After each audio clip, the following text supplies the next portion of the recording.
Hello friends, मैं प्रीति सोनी छत्तीसगढ़ से। Friends, मृत्यु के समय बहुत अधिक कष्ट होता है। ऐसा लगता है जैसे 1000 बिच्छू एक साथ डंक मार रहे हैं। तो फ्रेंड्स, ऐसा क्यों होता है? तो फ्रेंड्स देखिए, हमारी आत्मा बिना सूक्ष्म शरीर के नहीं रह सकती और मृत्यु के समय तुरंत सूक्ष्म शरीर नहीं बना होता।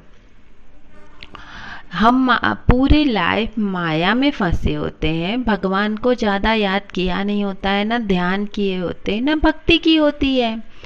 तो जो प्राण जो है, आत्मा जो है, शरीर को नहीं छोड़ना चाहती, लेकिन सबका एक समय होता है, मौत आती है तो सबको जाना पड़ता है।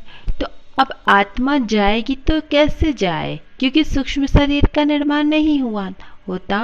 तो हमारे 5 प्राणों में से 4 प्राण निकलकर सूक्ष्म शरीर का निर्माण करते हैं और सिर्फ एक प्राण शरीर में रहता है, धनंजय प्राण। तो उस टाइम पे उन प्राणों का निकलना जो बहुत दर्द के साथ निकलते हैं, तो वो मृत्यु के समय कष्ट देते हैं। तो क्या होता है कि वो सूक्ष्म शरीर बनता जाता है। जब पूरी तरीके से बन जाता है तो धनंजय प्राण के साथ आत्मा उस सूक्ष्म शरीर में प्रवेश करती है। लेकिन फ्रेंड्स, जो ध्यान करते हैं, भक्ति करते हैं और योग के द्वारा, साधना के द्वारा अपने शरीर को, सूक्ष्म शरीर को अलग कर लेते हैं स्थूल शरीर से, उन्हें इतना कष्ट नहीं होता है। और जो और अच्छे साधक होते हैं, ये तो थोड़ी बहुत साधना करने वाले की बात है, लेकिन जो और बड़े साधक होते हैं, उनके प्राण थर्ड आई से निकल के सीधे भगवान में विलीन हो जाते हैं।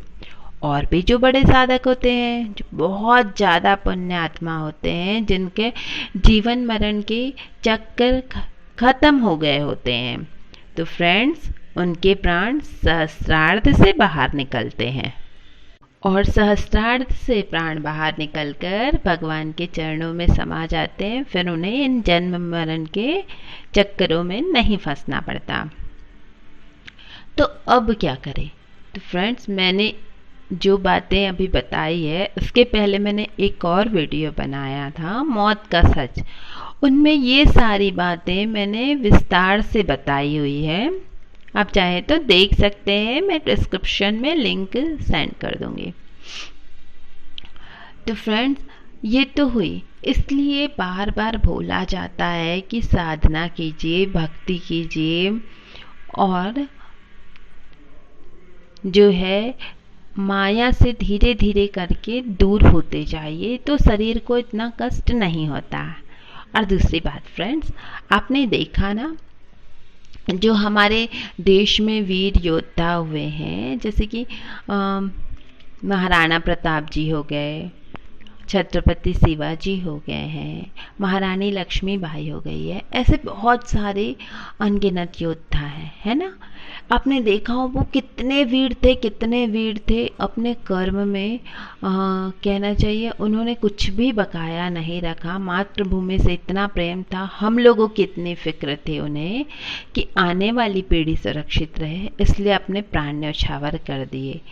वो तो बात ठीक है फ्रेंड्स, प्राण न्यौछावर किए, उनका देश में आज नाम है, क्योंकि इन्हीं लोगों के कारण हमें ये प्रेरणा मिलती है कि कितनी भी मुसीबत हो, सत्य की राह पे रहना चाहिए, हमें सत्य नहीं छोड़ना चाहिए। लेकिन फ्रेंड्स, ये भी तो सोचिए, इतने अच्छे योद्धा होने के बावजूद इन्हें अपने प्राण क्यों गंवाने पड़े? अंग्रेजों और मुगलों की ही जीत क्यों हुई? आपने कभी सोचा? तो इसलिए फ्रेंड्स, क्योंकि कलयुग अपने चरम पे था। जो हम हमेशा बोलते हैं ना कि कलयुग में, मैंने कुछ थोड़े दिन पहले अपने एक वीडियो में बताया था कि कलयुग में भगवान भी बंधे होते हैं, मतलब अपने नियमों से बंधे होते हैं, वो भी कुछ नहीं कर पाते। हम लोग अक्सर नहीं बोलते कि अब भगवान कहाँ है, भगवान हमारी रक्षा क्यों नहीं कर रहे हैं? तो भगवान भी अपने नियमों से बंधे हुए हैं, अभी कलयुग का राज चल रहा था अभी तक के। लेकिन अब ऐसा नहीं है। अभी आपने देखा कि काफ़ी कुछ देश में चेंज हो।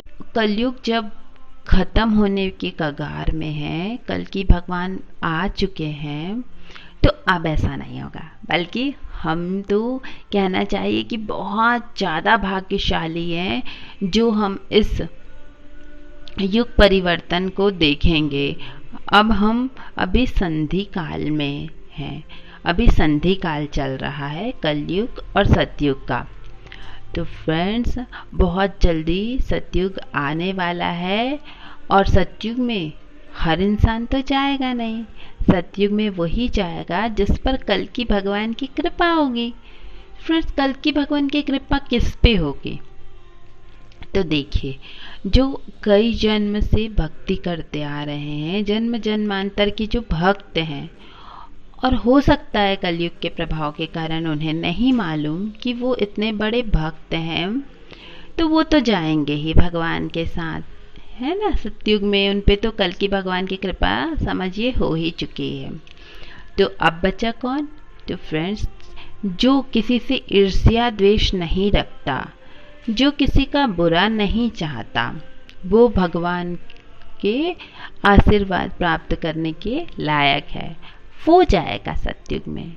और दूसरी बात, जिसका हृदय बहुत दूसरों के दुख को देखकर द्रवित हो जाता है, वो जाएगा सतयुग में।